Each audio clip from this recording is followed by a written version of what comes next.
Irmãos e irmãs, hoje vamos falar de algo que quase ninguém ousa dizer do púlpito: o casamento cristão sem filtro.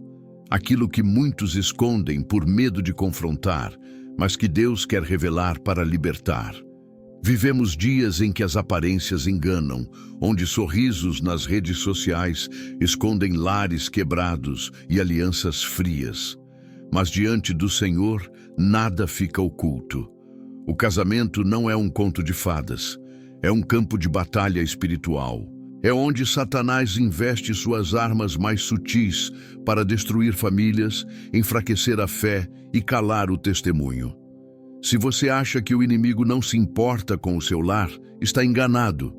Ele sabe que um casamento destruído abre feridas que atravessam gerações. Hoje, você vai ouvir verdades que talvez ninguém nunca tenha dito, mas que podem salvar a sua aliança e a sua alma. Abra o coração, porque Deus vai falar com você. A verdade crua sobre o propósito do casamento. Desde o princípio, Deus não formou o casamento como uma simples união de conveniência ou um arranjo social para satisfazer necessidades humanas. Ele o estabeleceu como um pacto santo, selado diante dele, para refletir algo infinitamente maior, a união perfeita entre Cristo e a sua igreja. Essa é a base que Paulo apresenta em Efésios 5, 25 e 32, quando exorta o marido a amar a esposa como Cristo amou a igreja, entregando-se por ela. Não é um amor superficial, não é um compromisso baseado em momentos de prazer, mas um amor que envolve entrega, sacrifício e fidelidade, mesmo quando isso custa tudo. Esse é o padrão que Deus estabeleceu, e qualquer coisa abaixo disso é uma distorção. Mas, em muitos lugares, o casamento tem sido reduzido a um evento bonito, cercado de flores e fotografias, enquanto o verdadeiro significado espiritual é deixado de lado. Pregam sobre romance, sobre compatibilidade, sobre fazer a pessoa feliz, mas silenciam sobre a verdade que sustenta a aliança. Casamento é altar, é lugar de sacrifício, é campo de treinamento espiritual. E se alguém entra nele com a expectativa de encontrar apenas conforto e realização pessoal, cedo ou tarde vai se deparar com a dureza da realidade. Porque, quando o véu do encantamento cai, o que sustenta a união não é a emoção, mas a aliança feita diante de Deus. Quando olhamos para o Éden, vemos que o primeiro casamento não aconteceu por acaso. Deus formou Eva e a apresentou a Adão, e ali instituiu a primeira união humana. Não havia cerimônia pomposa, mas havia a presença do Criador. E é isso que faz a diferença. Um casamento só cumpre seu propósito quando Deus é o centro. Mas essa mesma narrativa também nos mostra algo que poucos têm coragem de dizer. O casamento é alvo constante da tentação e da quebra. Foi no contexto dessa primeira união que a serpente atacou. Não buscou Eva apenas como indivíduo, mas como parte de um propósito que Deus havia estabelecido. Ao desobedecerem, Adão e Eva abriram a porta para o pecado entrar. E esse pecado não afetou apenas a vida deles, mas todas as gerações seguintes. Isso nos ensina algo vital. Não basta ter um relacionamento abençoado no início. É preciso manter a cobertura espiritual ao longo de toda a caminhada. Porque quando a voz de Deus deixa de ser ouvida no lar, outras vozes ganham espaço. A queda de Adão e Eva não foi apenas um momento trágico na história da humanidade. Foi a prova de que, sem vigilância e submissão a Deus, até a união mais perfeita aos olhos humanos pode ruir. E aqui está um ponto que confronta muitos corações. O casamento não foi feito para a nossa felicidade pessoal como objetivo final. Sim, há alegria, há companheirismo, há amor, mas tudo isso é consequência de um propósito maior. E esse propósito é glorificar a Deus.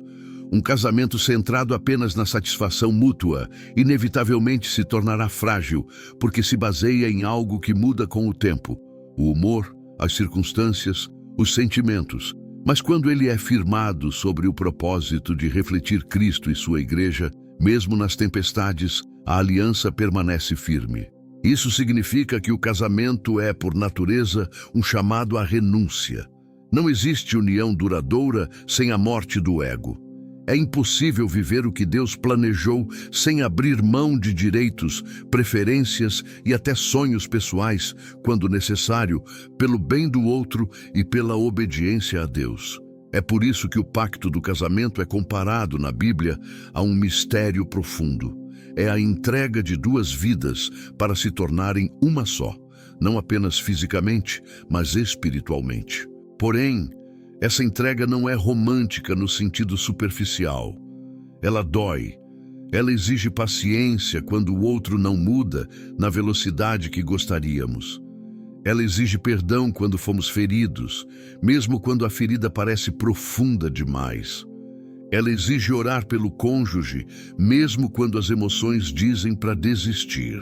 Essa é a parte que quase ninguém quer ouvir no domingo, mas é a parte que salva casamentos. Se entendermos que o casamento é também um campo de batalha espiritual, vamos tratar cada conflito com discernimento. Muitas vezes, o que parece apenas uma discussão sobre finanças, rotina ou filhos, é, na verdade, um ataque espiritual para enfraquecer a aliança. Satanás sabe que, destruindo um lar, ele fere o testemunho, corrompe gerações e afasta corações de Deus. Por isso, o inimigo não descansa, e nós não podemos ser ingênuos. A vigilância precisa ser diária. No Éden, Adão tinha o papel de guardar e cultivar o jardim. Isso incluía proteger sua esposa. Mas quando a serpente falou com Eva, Adão estava presente e não interveio. Essa omissão abriu espaço para o desastre. Aqui está um alerta duro, mas necessário. Quando o marido se cala diante de ameaças espirituais, ele não apenas falha em proteger sua esposa, mas também se torna cúmplice da brecha. E da mesma forma, quando a esposa deixa de apoiar e fortalecer espiritualmente o marido, ela enfraquece o muro que deveria proteger o lar. O casamento é o lugar onde Deus nos molda de maneira mais intensa, porque é ali que nossas falhas são expostas diariamente. É no convívio íntimo que o orgulho, a impaciência, o egoísmo e a dureza de coração vêm à tona. E Deus usa tudo isso para trabalhar o nosso caráter. Mas, para que isso aconteça, é preciso estar disposto a se deixar moldar. Muitos querem que Deus mude o cônjuge, mas não estão dispostos a permitir que ele os mude primeiro. Por isso, quando enfrentamos crises no casamento, o primeiro passo não é apontar o dedo para o outro, mas dobrar os joelhos diante de Deus e perguntar: Senhor, o que o Senhor quer mudar em mim? Esse é o tipo de humildade que sustenta uma aliança. É o tipo de atitude que fecha as brechas contra o inimigo. O casamento, visto sem filtros, é simultaneamente um presente e uma responsabilidade. É um lugar onde podemos experimentar o amor de Deus de maneira palpável, mas também é o lugar onde podemos ferir profundamente se não estivermos alinhados com Ele. É por isso que a palavra diz que o cordão de 3 dobras não se rompe com facilidade. Eclesiastes 4:12. Se Cristo é a 3ª dobra que une o casal, nenhuma força externa poderá desfazer essa união. Mas, se ele não estiver no centro, qualquer vento mais forte será capaz de separar o que foi unido. E é aqui que precisamos ser honestos. Há casamentos cristãos que estão apenas sobrevivendo, vivendo de aparências, mantendo um pacto vazio enquanto o coração está distante. Isso não é o que Deus planejou. Ele nos chama para uma aliança viva, vibrante, fortalecida pela comunhão e pelo propósito comum de glorificá-lo. Essa é a verdade crua. O casamento é santo demais para ser tratado como um simples acordo humano. E quando entendemos isso, começamos a ver que cada gesto, Cada palavra e cada escolha dentro da nossa casa é parte de uma batalha que vale a pena lutar. Não apenas para preservar o amor entre duas pessoas, mas para honrar aquele que uniu essas duas vidas. O perigo das expectativas irreais. Muitos entram no casamento com uma bagagem invisível feita de sonhos e idealizações que, embora pareçam inofensivos, podem se tornar pesos insuportáveis quando a realidade bate à porta. O problema não está em sonhar com um lar feliz, mas em alimentar a ilusão de que o casamento cristão, por ser abençoado por Deus, será um refúgio livre de dores, falhas e conflitos. Essa visão distorcida, ainda que bem intencionada, tem levado muitos a se decepcionarem não apenas com o cônjuge, mas com o próprio Deus, como se ele tivesse falhado em cumprir uma promessa que nunca fez. A verdade é que Deus nunca disse que duas pessoas unidas pelo casamento seriam poupadas de atritos. Pelo contrário, ele nos ensina que viver a dois exige perseverança, humildade e capacidade de suportar. Isso porque a união de duas pessoas diferentes, com histórias, temperamentos e expectativas distintos, naturalmente gera atritos. E não há nada de menos espiritual nisso. O erro é acreditar que esses atritos são sinal de fracasso imediato, quando, na verdade, podem ser oportunidades para crescimento e amadurecimento. O amor verdadeiro não é mantido pelo impulso das emoções, mas pela firme decisão de permanecer fiel à aliança, mesmo quando os sentimentos mudam. Essa é uma verdade difícil para a geração que aprendeu a valorizar mais a intensidade do momento do que a constância do compromisso. A Bíblia nos ensina que o amor é paciente, benigno, não busca seus próprios interesses. 1 Coríntios 13. E isso significa que ele precisa se expressar mesmo nos dias em que o coração não sente vontade de amar. A história de Oséias e Gomer é um retrato vívido dessa realidade. Deus ordenou que o profeta se casasse com uma mulher que ele sabia que lhe seria infiel. Aos olhos humanos, isso era incompreensível. Que sentido fazia unir um homem de Deus a alguém que trairia repetidamente sua confiança? Mas Deus usou essa história para ilustrar o amor perseverante que ele mesmo tem por seu povo.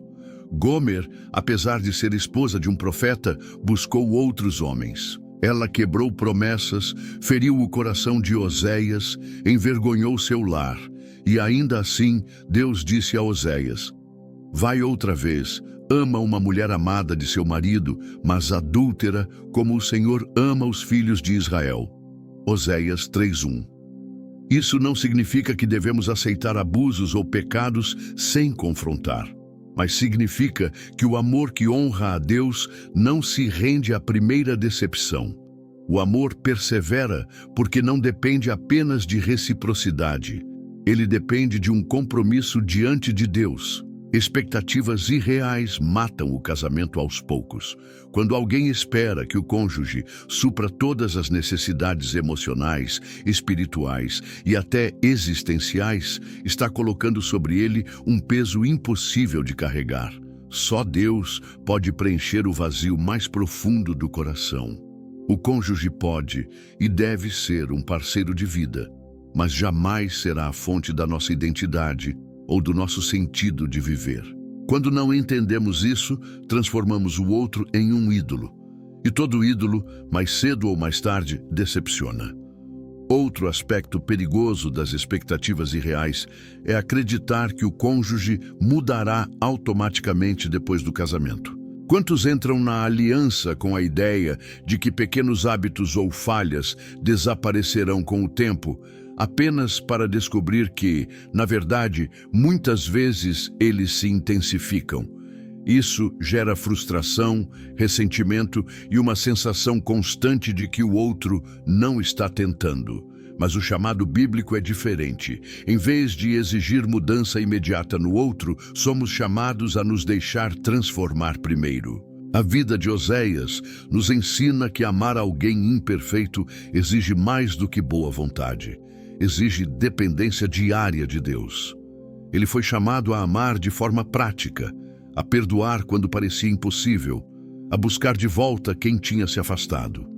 Esse amor não era cego, era consciente das falhas de Gomer, mas escolhia não desistir. Isso nos lembra que o amor verdadeiro não ignora a realidade, mas a enfrenta com graça. Quando entendemos que o casamento é, acima de tudo, um compromisso espiritual, passamos a alinhar nossas expectativas com a vontade de Deus. Isso não significa desistir dos sonhos, mas sim moldá-los ao padrão divino. Significa aceitar que haverá dias difíceis, conversas duras, períodos de seca emocional, e que tudo isso faz parte do processo de amadurecimento da aliança. O perigo das expectativas irreais também se manifesta quando comparamos nosso casamento com o de outros. Vivemos em uma era de aparências, em que as redes sociais mostram apenas os momentos felizes e escondem as lutas diárias. Quem se alimenta dessas imagens cria no coração um padrão impossível de alcançar, porque ele simplesmente não existe. Todo casal, por mais unido e temente a Deus que seja, enfrenta dificuldades. E quando entendemos isso, deixamos de alimentar ilusões e começamos a trabalhar com a verdade. Alinhar o coração com a vontade de Deus significa também aprender a enxergar o cônjuge como Deus o vê, não apenas como ele é agora, mas como pode se tornar pelo poder da graça. Isso muda a forma como reagimos aos erros e limitações. Em vez de focar apenas no que nos incomoda, passamos a interceder, a incentivar e a acreditar na transformação que Deus pode operar. O amor que sobrevive e floresce não é fruto de circunstâncias ideais, mas da escolha diária de permanecer. É fácil amar quando o outro está no seu melhor. O desafio é amar quando ele está no seu pior. É aí que o casamento cristão se diferencia do padrão do mundo, porque ele é sustentado por uma promessa diante de Deus, e não apenas por um contrato entre duas partes. Oséias poderia ter abandonado Gomer em qualquer um dos momentos de traição. Humanamente, ele teria justificativa. Mas Deus o chamou a algo maior, a ser um reflexo vivo do seu amor fiel. E da mesma forma, cada um de nós é chamado a refletir o caráter de Cristo no relacionamento conjugal. Isso não significa fechar os olhos para o pecado ou evitar confrontos necessários, mas sim que, mesmo na correção, o amor permanece como fundamento. Se quisermos proteger nossos lares, precisamos substituir as expectativas irreais por convicções firmes.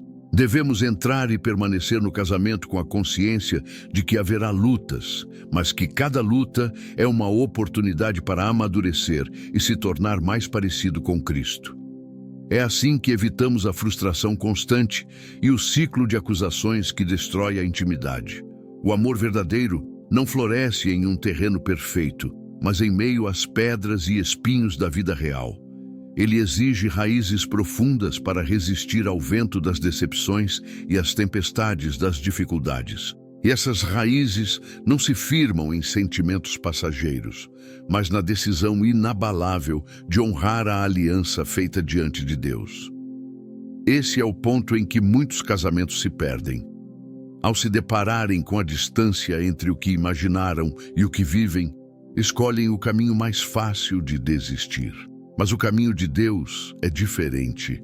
É o caminho de lutar pela aliança, de buscar nele forças para continuar e de permitir que, através das imperfeições, o amor se torne mais puro e resiliente. Quando abandonamos as ilusões e abraçamos a realidade à luz da palavra, encontramos não apenas a verdade sobre o casamento, mas também a liberdade de amar sem reservas e sem medo de que as dificuldades nos definam. É nesse lugar que o casamento deixa de ser uma expectativa frustrada e se torna uma expressão viva da graça de Deus. A batalha invisível dentro do casamento, A maioria dos casais vê os conflitos apenas pelo que está diante dos olhos, discussões sobre finanças, divergências na criação dos filhos, cansaço, temperamentos diferentes. Mas, por trás de cada tensão, há uma realidade que raramente é percebida, uma batalha espiritual silenciosa e constante, travada no território do lar. Muitos casamentos desmoronam não porque faltou amor ou compatibilidade, mas porque faltou discernimento para reconhecer o verdadeiro inimigo. O apóstolo Paulo nos alerta que nossa luta não é contra carne ou sangue, mas contra principados e potestades, contra forças espirituais do mal. Efésios 6:12. Isso inclui as forças que se levantam contra a aliança matrimonial. Satanás sabe que, destruindo a união de um casal, ele não destrói apenas dois indivíduos. Ele atinge filhos, netos e até gerações futuras. Um lar quebrado hoje pode criar raízes de amargura e desconfiança que atravessam décadas. É nesse contexto que precisamos olhar para a história de Jó e sua esposa. Jó era um homem íntegro, temente a Deus, que perdeu praticamente tudo de forma repentina: riqueza, saúde, filhos. Sua dor era indescritível. Em meio a esse cenário, sua esposa, consumida pelo sofrimento, lhe disse: "Ainda conservas a tua integridade? Amaldiçoa a Deus e morre." Jó 2:9. Essas palavras não nasceram apenas da amargura humana. Foram setas inflamadas do inimigo tentando quebrar a fé de Jó e minar o propósito de Deus em sua vida. Repare que Satanás não apenas atacou Jó com tragédias externas, mas também tentou usar quem estava mais próximo dele para semear incredulidade. Isso nos mostra algo vital. Na batalha espiritual dentro do casamento, o inimigo busca usar as palavras e atitudes de um para enfraquecer o outro. Quantas vezes, em momentos de tensão, saem de nossos lábios frases que, em vez de construir, destroem? Quantas vezes, ao invés de proteger a integridade espiritual do cônjuge, colaboramos com a pressão que ele já enfrenta? É preciso compreender que todo casamento é um alvo estratégico. O diabo não investe tanto contra aquilo que não ameaça seus planos.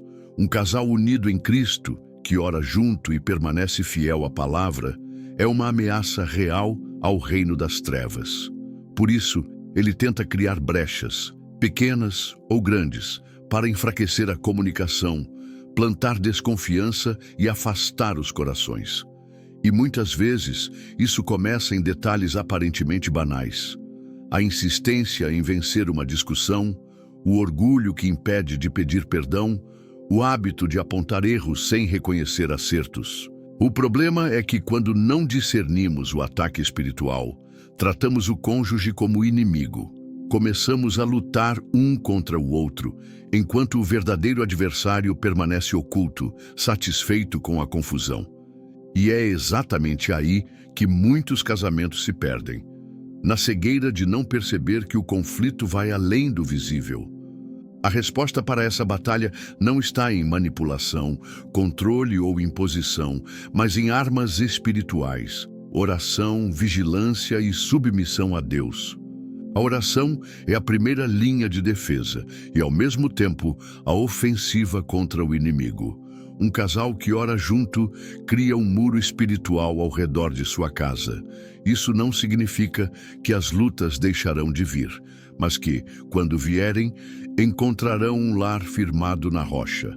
Vigilância significa estar atento às armadilhas, significa perceber quando uma conversa está prestes a se transformar em ferida, quando um hábito está minando a confiança, quando o desânimo começa a se infiltrar no coração.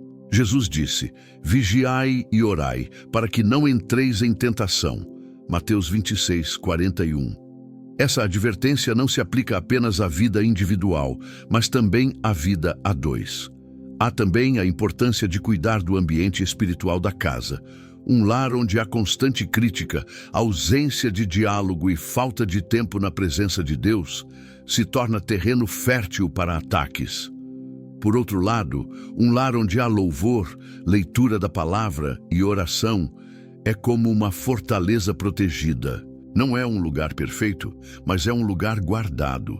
A batalha invisível também exige que sejamos intencionais no fortalecimento mútuo. Palavras de encorajamento, gestos de amor e atitudes de apoio não são apenas demonstrações de afeto. São armas contra o desânimo que o inimigo tenta plantar. Quando um está fraco, o outro precisa ser o que levanta, não o que empurra para baixo. Isso é viver como uma só carne, na prática. Jó, mesmo profundamente ferido pelas perdas e pelas palavras de sua esposa, não cedeu à tentação de amaldiçoar a Deus. Ele respondeu: "Como fala qualquer doida, assim falas tu. Receberemos de Deus o bem e não receberíamos também o mal." Jó 2:10. Essas palavras revelam não apenas fé, mas a consciência de que a vida não é uma sucessão de dias fáceis. O amor e a fidelidade a Deus, e por extensão, ao cônjuge, são provados no fogo das adversidades. Um dos maiores erros no casamento é negligenciar o fortalecimento espiritual individual. Muitos pensam: meu cônjuge ora por nós, ou ele, já é firme na fé. Isso basta. Mas a batalha é intensa demais para que apenas um esteja armado. É necessário que ambos se alimentem da palavra, que ambos cultivem intimidade com Deus, porque quando um vacila, o outro estará pronto para sustentar. É igualmente importante entender que resistir ao diabo não é apenas dizer não ao pecado óbvio, mas também recusar-se a permitir que ele dite o tom do lar. Isso significa não ceder ao impulso de reagir com ira, não alimentar a ofensa, não permitir que a frieza se instale. É escolher, intencionalmente, a paz que excede todo entendimento, mesmo quando tudo ao redor parece em guerra. O casamento é um pacto de cooperação diante do céu e uma aliança de resistência diante do inferno. E para manter essa resistência, precisamos decidir diariamente que não vamos lutar um contra o outro, mas lado a lado contra o inimigo real. Isso exige humildade, porque significa abrir mão da necessidade de ter razão e muitas vezes ser o primeiro a ceder para restaurar a paz. Quando o casal reconhece que há uma batalha invisível acontecendo, deixa de ver o outro como adversário e começa a enxergá-lo como aliado. Isso transforma completamente a dinâmica da relação. O que antes era motivo para acusações se torna motivo para intercessão. O que antes gerava afastamento agora gera aproximação. Essa mentalidade precisa ser cultivada todos os dias, porque o inimigo não descansa. Ele é paciente, observa as fraquezas, espera o momento certo para atacar. Mas um casal que vigia, ora e permanece unido, não apenas resiste, mas também se fortalece no processo. As lutas deixam de ser ameaças e se tornam oportunidades para testemunhar a fidelidade de Deus. Foi assim com Jó. Embora sua esposa tenha fraquejado, sua história não terminou naquele momento de fraqueza. Deus restaurou sua vida, abençoou-o novamente e deu-lhe mais do que antes. Isso nos lembra que, mesmo quando um dos dois tropeça, ainda há esperança de restauração se ambos decidirem lutar juntos e voltar seus olhos para Deus. Essa é a essência da batalha invisível no casamento. Entender que não lutamos contra carne e sangue, reconhecer que o verdadeiro inimigo é espiritual e, armados com oração e vigilância, permanecer firmes até que a vitória seja manifesta. O casamento não é apenas uma união de amor, é uma aliança de guerra e, quando vivida assim, se torna uma das maiores demonstrações do poder de Deus no mundo. Pecados silenciosos que destroem lares. Há coisas que destroem um casamento sem que ninguém perceba de imediato. Não são sempre as grandes traições ou brigas violentas que arruinam um lar. Muitas vezes, o que mata a aliança são pecados silenciosos, Pequenos hábitos e atitudes que se instalam devagar, quase de forma invisível, e criam barreiras no coração. O primeiro deles é a falta de perdão. Pequenas mágoas não resolvidas, feridas que não são tratadas e ofensas que não são confessadas, acumulam como poeira que, com o tempo, sufoca o amor. Quando o perdão não é liberado, a intimidade enfraquece. E perdão não significa esquecer como se nada tivesse acontecido, mas decidir não usar o erro passado como arma no presente. Outro inimigo silencioso é o orgulho.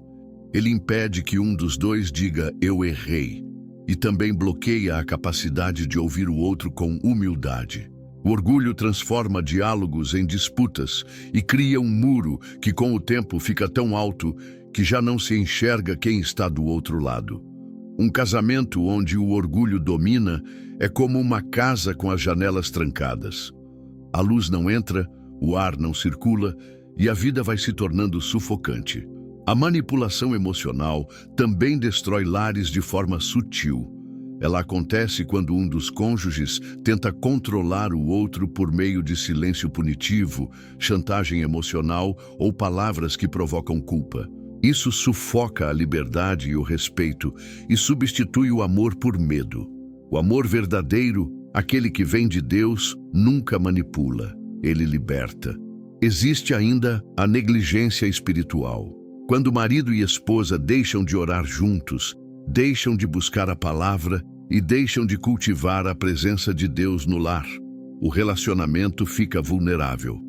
Não importa se ainda há harmonia aparente, sem alimento espiritual, a aliança perde força para resistir nos dias maus. Outro ponto pouco falado é a infidelidade emocional. Ela não envolve o corpo, mas envolve o coração. E este, Jesus disse, é onde o pecado começa. A infidelidade emocional nasce quando alguém começa a compartilhar sua vida, seus segredos e emoções mais profundas com outra pessoa que não seja o cônjuge. Aos poucos, a ligação emocional se torna mais forte fora do casamento do que dentro dele, e isso corrói a confiança. A história de Davi e Mical é um alerta para nós. No início, Mical amou Davi, 1 Samuel 18:20, mas com o tempo algo mudou. Quando Davi trouxe a arca do Senhor para Jerusalém, celebrando diante de Deus com toda a sua força, Mical o desprezou no coração. 2 Samuel 6,16. Esse desprezo não surgiu do nada. Foi resultado de mágoas não tratadas, talvez de frustrações acumuladas ao longo dos anos. E a consequência foi grave. A Escritura diz que Mical não teve filhos até o dia de sua morte. Isso não foi apenas um detalhe biológico, foi símbolo de que a intimidade e a união daquele casal haviam sido interrompidas para sempre. O desprezo é um dos pecados silenciosos mais perigosos. Ele pode estar no olhar que ignora, no tom de voz que desvaloriza, na falta de interesse pelo que o outro sente ou pensa. Uma vez instalado, o desprezo corrói o respeito e mata a admiração. Como quebrar esses ciclos? O primeiro passo é trazer luz. Pecados silenciosos crescem no escuro e é preciso expô-los. Isso exige confissão diante de Deus e, se necessário, diante do cônjuge.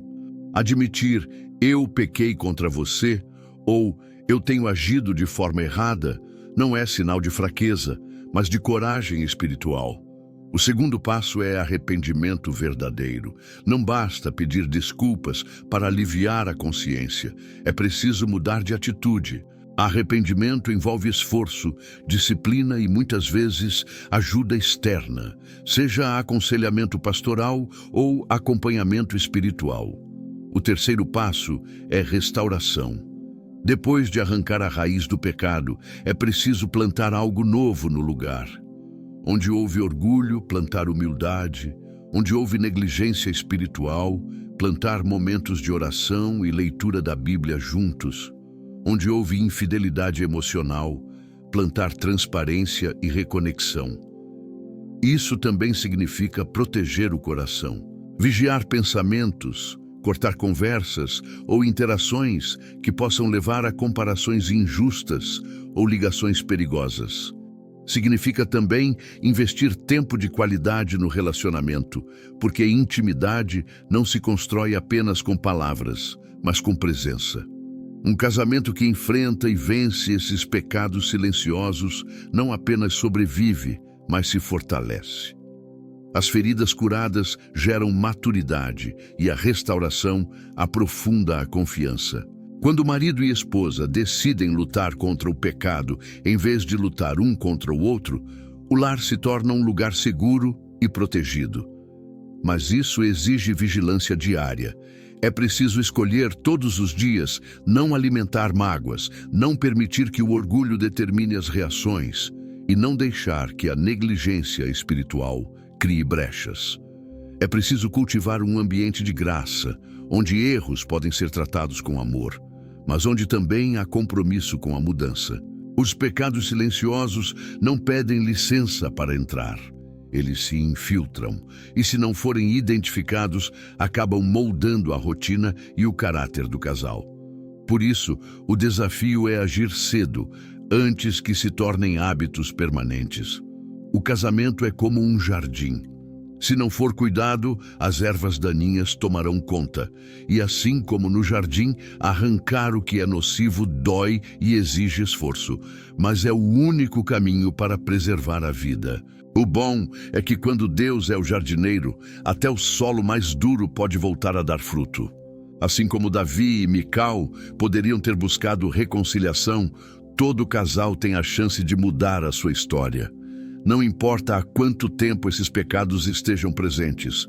Se houver confissão, arrependimento e busca pela restauração, Deus pode transformar o que parecia perdido. Mas a decisão precisa ser tomada enquanto ainda há tempo, porque cada dia em que o pecado é tolerado, o coração fica mais endurecido. Que essa consciência nos leve a olhar para dentro e perguntar: o que está crescendo no nosso casamento sem que a gente perceba? E que a resposta não seja ignorada, mas levada diante de Deus, para que Ele limpe, cure e renove. Porque quando a graça entra, até os pecados mais silenciosos perdem a voz. O papel espiritual do marido e da esposa a Deus não planejou o casamento para ser um campo de disputa, mas um lugar de unidade e propósito. A Bíblia apresenta o marido como líder servo e a esposa como auxiliadora sábia. Não há superioridade de valor, mas diferença de função, onde cada um reflete aspectos do caráter de Deus. Essas funções, no entanto, muitas vezes são distorcidas. Alguns homens usam a liderança como desculpa para autoritarismo, enquanto outros se escondem atrás da passividade. Algumas mulheres assumem o controle de forma contrária ao padrão de Deus, enquanto outras se calam diante de erros que precisam ser corrigidos. O marido, segundo Efésios 5:25, é chamado a amar a esposa como Cristo amou a igreja. Esse amor é sacrificial, protetor e paciente. Liderar espiritualmente não é impor ordens, mas ser exemplo, guiar pelo serviço, ser o primeiro a buscar a Deus e a se colocar de joelhos em oração. Um homem que lidera espiritualmente é aquele que toma decisões com temor do Senhor, protege o lar contra influências destrutivas e ama de maneira constante, mesmo quando é difícil. Quando o homem não assume esse papel, a casa fica vulnerável. Não basta sustentar financeiramente ou prover conforto. Se a liderança espiritual falta, a família fica sem direção. Um líder servo não governa pelo medo, mas pelo exemplo. Ele não usa a palavra para se beneficiar, mas para servir. Ele não espera a perfeição da esposa, mas a apoia para que ambos cresçam juntos em Deus. A esposa foi criada como auxiliadora idônea. Gênesis 2:18. Alguém que fortalece e complementa. Longe de significar inferioridade, esse papel carrega grande responsabilidade. Edificar o lar com sabedoria, apoiar o marido em sua missão e contribuir com discernimento e visão. Uma auxiliadora sábia encoraja, ora junto, aconselha com amor e corrige com respeito quando necessário. Ela não é espectadora, participa ativamente da construção espiritual da casa. Quando a esposa caminha em unidade com o marido, ela fortalece sua liderança e inspira confiança. Mas quando atua em oposição constante ou tenta liderar no lugar dele, cria divisão e enfraquece o propósito. Apoiar não significa concordar com tudo sem questionar, mas escolher colaborar para que a direção do lar seja alinhada com Deus. A história de Abraão e Sara ilustra esses papéis. Abraão recebeu de Deus a promessa de que seria pai de muitas nações.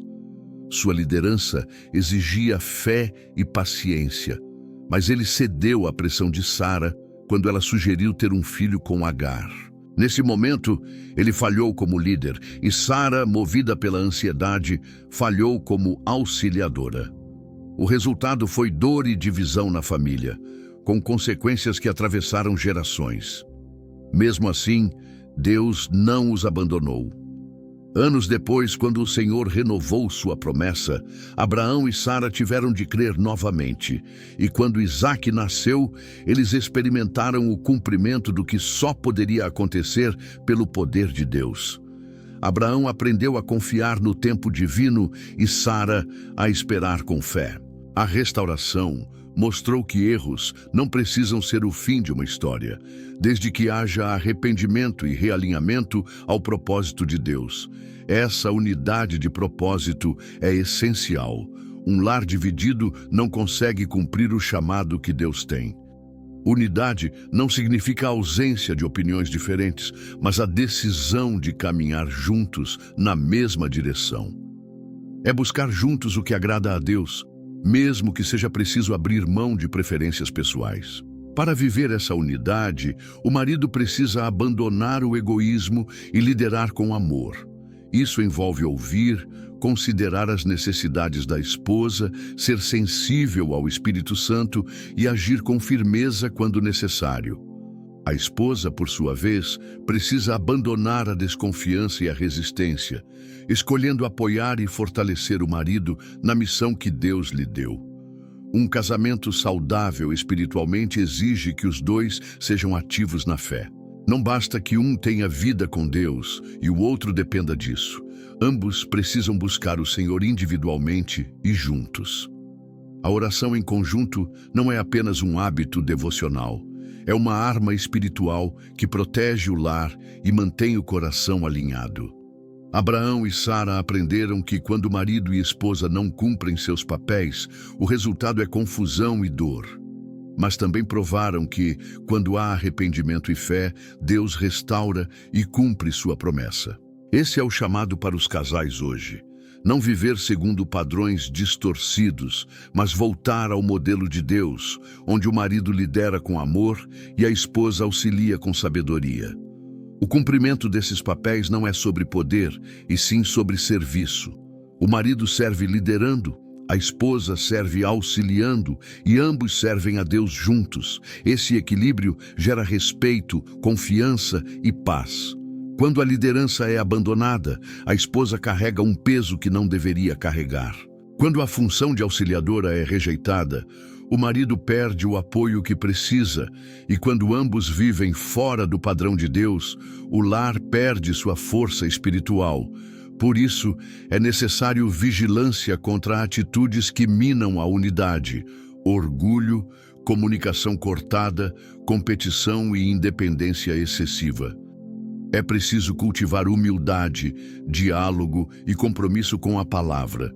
Um casamento que vive essa verdade se torna um testemunho vivo. Não será perfeito, mas será sólido. Dará exemplo aos filhos, fortalecerá a fé da família e mostrará ao mundo que é possível viver de acordo com o padrão de Deus, mesmo em tempos de confusão moral. Assim como Abraão e Sara viram o impossível acontecer, um casal que caminha junto, cumprindo seus papéis, verá Deus agir de maneiras que não conseguiria sozinho. Porque quando marido e esposa se alinham ao plano do Criador, o casamento se torna mais que uma união, se torna um ministério. perdão e reconciliação como chave de sobrevivência. Perdoar dentro do casamento não é uma possibilidade distante, é uma necessidade inevitável. Todo casal, cedo ou tarde, será colocado diante de uma situação onde precisará perdoar mais do que imagina ser capaz. E não se trata apenas de grandes ofensas. Muitas vezes são as pequenas falhas repetidas, as palavras mal colocadas, as atitudes negligentes que, acumuladas, pedem um exercício constante de perdão. O perdão no contexto cristão não é um sentimento passageiro ou um simples deixar para lá. É uma decisão consciente de não manter o outro aprisionado pela culpa. É abrir mão do direito de vingança, mesmo quando o coração clama por justiça imediata. Isso não significa ignorar a dor ou fingir que nada aconteceu. Significa escolher a cura em vez da amargura, mesmo quando o orgulho grita para manter a distância. Há quem pense que perdoar é esquecer, mas a verdade é que muitas lembranças não desaparecem facilmente. O perdão não apaga a memória, mas transforma a forma como ela nos afeta. Ele tira o veneno da lembrança, impedindo que ela continue a envenenar o relacionamento. No casamento, perdoar é investir na restauração da confiança, passo a passo, mesmo quando o processo é longo e cansativo. A história de José e Maria ilustra bem essa verdade. Eles estavam noivos, comprometidos para uma vida juntos, quando José descobriu que Maria estava grávida. Aos olhos humanos, aquilo era uma traição. Ele sabia que não era o pai e, como homem justo, decidiu se separar dela em silêncio para não expô-la publicamente. José poderia ter escolhido a indignação, o julgamento ou até mesmo a vingança. Mas antes que agisse, Deus interveio por meio de um anjo, revelando que a concepção era obra do Espírito Santo e que Maria estava cumprindo um plano divino. A reação de José diante dessa revelação é um exemplo de fé e obediência. Ele não apenas acreditou em algo humanamente impossível, mas também manteve o compromisso, assumindo a responsabilidade de proteger e cuidar de Maria. Esse tipo de atitude exige mais do que amor humano. Exige submissão a Deus, humildade e a disposição de recomeçar, confiando na palavra do Senhor. Reconstruir pontes quebradas no relacionamento segue o mesmo princípio: fé, obediência e escolha deliberada de restaurar. Quando a confiança é abalada, não basta pedir desculpas ou ouvir um "eu te perdoo". É preciso um processo. Cada gesto conta, desde a transparência nas ações até a paciência diante da desconfiança que ainda resta. No casamento cristão, o perdão não é apenas uma prática relacional, é uma obediência a Deus. Jesus ensinou que devemos perdoar 70 vezes 7. Mateus 18:22, um número que não estabelece limite, mas aponta para a disposição constante de perdoar. E isso só é possível quando nos lembramos do quanto já fomos perdoados por Ele. O que recebemos de graça, damos de graça. Esse processo começa com arrependimento genuíno de quem errou, disposto a reparar o dano, e com a abertura de quem foi ferido para dar espaço à restauração. Muitos casais travam nessa etapa porque confundem perdão com reconciliação instantânea. O perdão pode ser liberado em um momento, mas a reconciliação é construída no tempo. Ela exige consistência de atitudes, comunicação aberta e disposição para ouvir o que ainda dói. Quando o perdão é negado, cria-se um ambiente hostil no lar. O ressentimento alimenta suspeitas, o silêncio aumenta a distância e o inimigo encontra espaço para plantar divisão. Por outro lado, quando o perdão é praticado, o casamento se torna mais resiliente. Não significa que a dor desaparece de imediato, mas que o casal escolhe caminhar junto na direção da cura, em vez de se afastar. Reconstruir pontes também envolve reconhecer as próprias fragilidades. Muitas vezes, a dificuldade de perdoar está ligada ao orgulho, ao sentimento de que não deveria ter acontecido comigo, ou não mereço isso. Mas o amor verdadeiro não se protege atrás de muros. Ele se expõe para que a reconciliação seja possível. O perdão, no entanto, não é permissividade. Ele não ignora padrões de comportamento destrutivos, nem encobre abusos. Perdoar é libertar o coração da amargura, mas isso não exclui a necessidade de limites saudáveis. O amor que perdoa também protege, e parte da restauração pode incluir mudanças concretas para evitar que o mesmo erro se repita.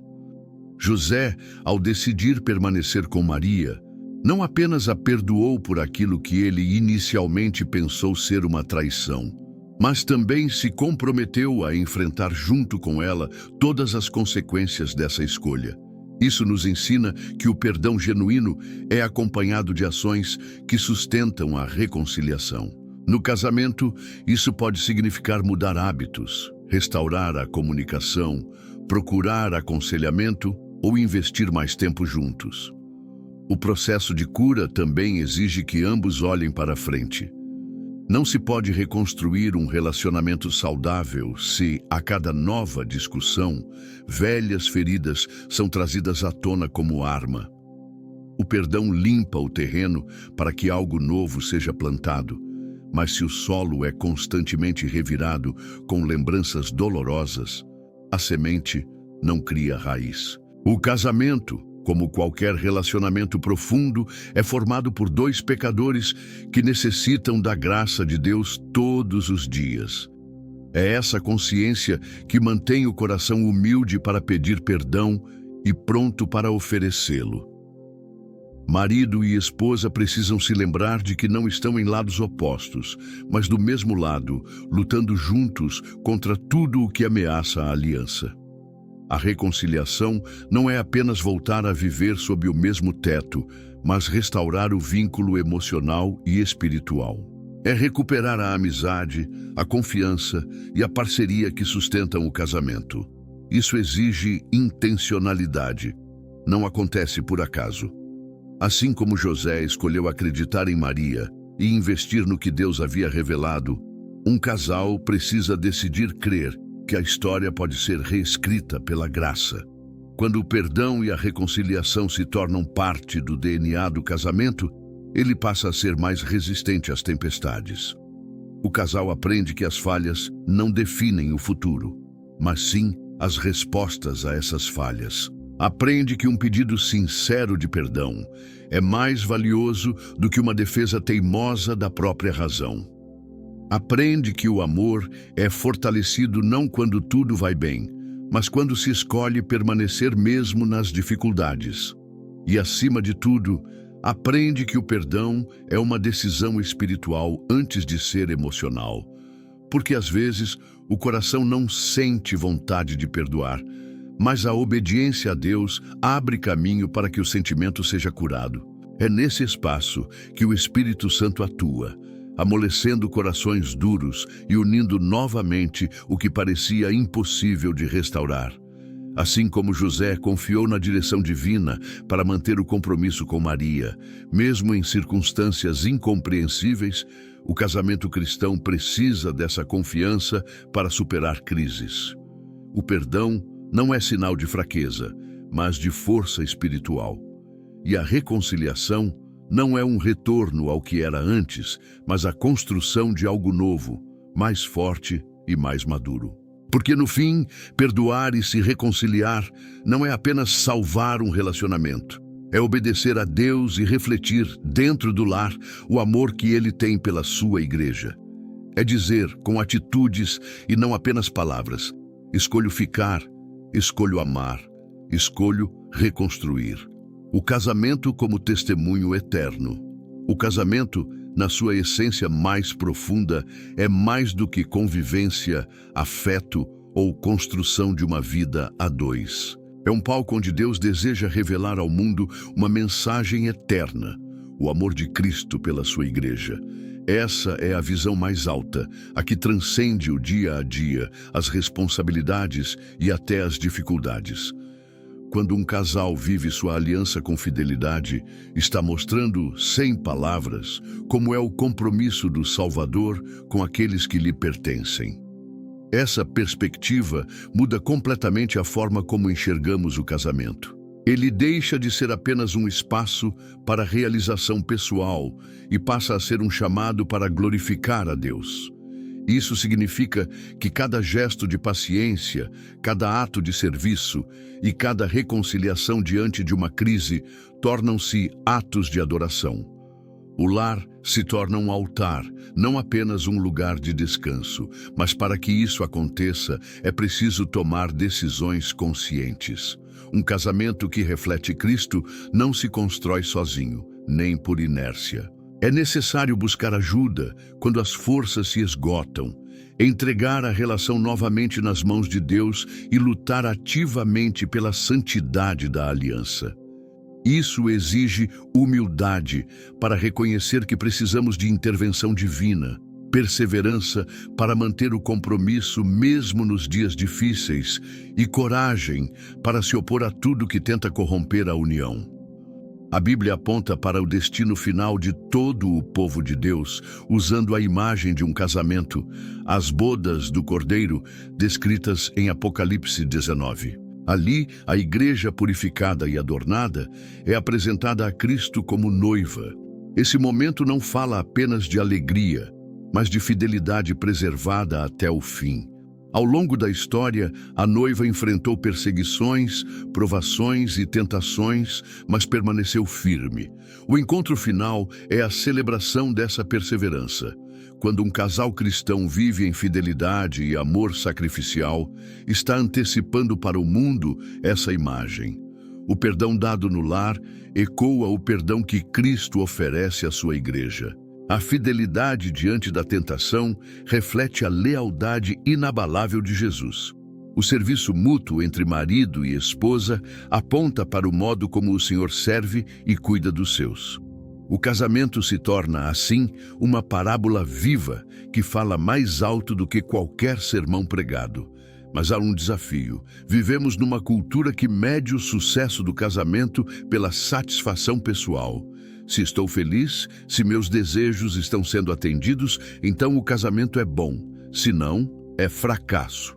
Essa mentalidade, porém, não encontra respaldo nas Escrituras. Para Deus, um casamento bem-sucedido não é apenas aquele onde há alegria e companheirismo, mas aquele que cumpre o propósito de refletir sua glória. A felicidade é bênção, mas não é o objetivo final. O objetivo é a santidade. Lutar pela santidade da aliança significa dizer não a tudo que contamina o relacionamento. Pensamentos impuros, atitudes egoístas, desonestidade, negligência espiritual. Significa também cultivar o que fortalece. Oração conjunta, cuidado mútuo, disposição para servir, diálogo sincero. É um compromisso que vai além do que sentimos, porque se apoia no que sabemos ser a vontade de Deus. Buscar ajuda faz parte desse processo. Muitos casais resistem a procurar aconselhamento pastoral ou apoio de irmãos maduros na fé, temendo a exposição ou acreditando que devem resolver sozinhos. Mas a Bíblia nos chama a carregar as cargas uns dos outros. Gálatas 6:2. Receber orientação não é sinal de fraqueza, mas de sabedoria. Às vezes, Deus usa outra voz para trazer luz onde a visão já está turva. Entregar o casamento novamente a Deus é reconhecer que Ele é o autor da aliança e, portanto, o único que pode sustentá-la plenamente. Isso envolve oração sincera, confissão de pecados, arrependimento e compromisso renovado. É um ato de rendição, deixar que Ele direcione o relacionamento, não mais segundo nossas vontades, mas segundo o seu plano. As bodas do Cordeiro nos lembram que Cristo voltará para buscar uma noiva preparada. Essa preparação exige pureza e perseverança. De forma semelhante, um casamento cristão precisa ser continuamente purificado, retirando tudo que enfraquece o compromisso. E, assim como a igreja aguarda o retorno do Senhor com expectativa, marido e esposa devem cultivar a expectativa de continuar crescendo juntos, olhando para o futuro com esperança. Um casamento que tem essa perspectiva se torna luz para outros. Ele inspira aqueles que estão começando a jornada e fortalece os que estão enfrentando crises. Não porque seja perfeito, mas porque é real. Atravessa tempestades, mas não afunda, enfrenta feridas, mas busca cura. Vive momentos difíceis, mas escolhe permanecer. Quando entendemos que o casamento é testemunho eterno, as pequenas decisões do dia a dia ganham um peso diferente. Escolher ouvir em vez de discutir, servir em vez de exigir, orar em vez de criticar. Tudo isso deixa de ser apenas boa convivência e passa a ser parte de um chamado maior. Cada ato se torna uma declaração silenciosa. Meu casamento pertence a Cristo e é para a sua glória. Isso também muda a forma como encaramos as dificuldades. Crises deixam de ser sinais de que o casamento não deu certo e passam a ser oportunidades para mostrar ao mundo como o amor de Deus restaura. As feridas deixam de ser apenas dores e se tornam marcas de vitória, cicatrizes que contam histórias de superação pela graça. O casamento das bodas do Cordeiro não será marcado pela ausência de dificuldades, mas pela vitória sobre elas. Da mesma forma, um casamento cristão não é lembrado apenas pelos dias felizes, mas pela fidelidade em permanecer, pela coragem em recomeçar e pelo compromisso de honrar a Deus em todas as estações da vida. No fim, não se trata apenas de ser feliz no casamento. Felicidade é uma bênção preciosa, mas o objetivo final é glorificar a Deus nele. Quando essa verdade é compreendida, o amor se torna mais profundo, o perdão mais rápido e a perseverança mais firme. E o lar passa a ser, de fato, um reflexo do relacionamento eterno entre Cristo e a sua igreja. Viver o casamento como testemunho eterno é entender que todos os dias temos a oportunidade de antecipar para o mundo um pouco da glória que veremos nas bodas do Cordeiro. É escolher amar com paciência, servir com humildade, perdoar com generosidade e permanecer com fidelidade. Porque no fim, não é apenas sobre nós dois, é sobre Ele. Que o Senhor abençoe o seu lar com paz, fidelidade e amor que não se abala. Que Ele fortaleça a sua aliança, cure feridas e renove o compromisso diário de viver para a glória dEle, para que o seu casamento seja sempre um reflexo vivo do amor de Cristo pela sua igreja.